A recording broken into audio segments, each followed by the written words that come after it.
अस्सलामुअलैकुम जी, welcome back जी। आया no, उम्मीद है आप सब खैरियत से होंगे, खुश होंगे। आज हम बनाने वाले हैं बहुत ही आसानी से बन जाने वाली मगर बहुत ही मजेदार शिनवारी बीफ कढ़ाई। ईद उल अजहा पर जरूर ट्राई कीजिएगा। आई एम श्योर आपको सिंपल सी ये बीफ की रेसिपी बहुत पसंद आएगी। सबसे पहले अगर आपने चैनल को सब्सक्राइब नहीं किया तो प्लीज चैनल को सब्सक्राइब कर दीजिए। आइए बढ़ते हैं अपनी बहुत ही मजेदार सी बीफ शिनवारी कढ़ाई की रेसिपी की तरफ, जिसके लिए हाफ के जी हमने लिया है बीफ। किसी भी कढ़ाई या कुकर में 1 प्याली ऑयल या घी ऐड करेंगे। 1 टेबलस्पून हमने ऐड किया है सॉल्ट। साथ ही ऑयल में गोश्त को ऐड कर देंगे और मीडियम टू हाई फ्लेम पर गोश्त का कलर चेंज हो जाने तक गोश्त को फ्राई करेंगे। 7 minute medium to high flame पर हमने गोश्त को फ्राई किया है। जैसे कि आप देख सकते हैं गोश्त का कलर चेंज हो चुका है और गोश्त पानी भी छोड़ रहा है।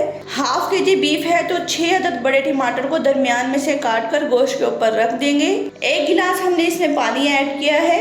पानी को उबाल दे लेंगे और जो ही पानी में उबाल आ जाएगा 12 से 13 मिनट के लिए कुकर लगा देंगे। अगर आपके पास कुकर अवेलेबल नहीं है तो आप 30 से 35 मिनट के लिए लो टू मीडियम फ्लेम पर गोश्त को गला सकते हैं। 15 मिनट कुकर लगाने के बाद कुकर को खोलेंगे। सबसे पहले सीटी को हटाकर स्टीम को रिलीज कर देंगे। जो ही स्टीम खत्म हो जाएगी कुकर को खोलेंगे और जैसे कि आप देखेंगे गोश्त बहुत अच्छे से गल चुका होगा। टमाटर के छिलकों को रिमूव कर देंगे। तकरीबन 15 मिनट कुकर लगाने के बाद गोश्त बहुत अच्छे से गल चुका है। टमाटर के छिलकों को रिमूव कर देंगे और आधी प्याली हम दही ऐड करेंगे, जिससे ग्रेवी बहुत अच्छी बनेगी।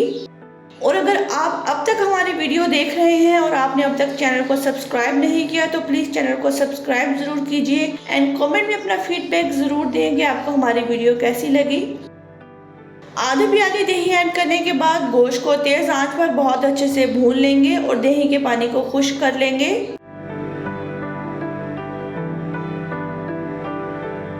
गोश्त को बहुत अच्छे से भून लेंगे यहाँ तक कि ऑयल सेपरेट होना शुरू हो जाए। जो ही ऑयल सेपरेट होने लगेगा 5 से 6 अदद बारीक कटी हुई हरी मिर्च ऐड करेंगे। 1 टेबलस्पून ऐड करेंगे ब्लैक पेपर। मजीद 5 मिनट के लिए गोश्त की बहुत अच्छे से भुनाई करेंगे। जो ही आपको लगे कि टमाटर की बहुत अच्छे से ग्रेवी बन चुकी है, टमाटर बहुत अच्छे से मैश हो चुके हैं और ऑयल अलग हो चुका है, हमारी बहुत ही मजेदार सी शिनवारी बीफ कढ़ाई बनकर है बिल्कुल तैयार। शिनवारी बीफ कढ़ाई को किसी भी खूबसूरत से बर्तन में सर्व करेंगे। आप चाहें तो कढ़ाई में भी सर्व कर सकते हैं।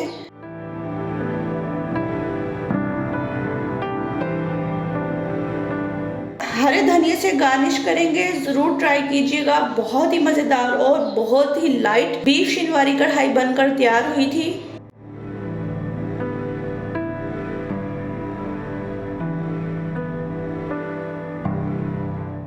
मजीद मजेदार रेसिपीज के लिए हमारे चैनल को सब्सक्राइब करें, बेल आइकन को जरूर प्रेस कीजिएगा। मिलते हैं हमारी नेक्स्ट वीडियो में, तब तक के लिए अपना बहुत सारा ख्याल रखिए, दुआ में याद रखिएगा। अल्लाह हाफिज, फी अमानिल्लाह, रब राखा।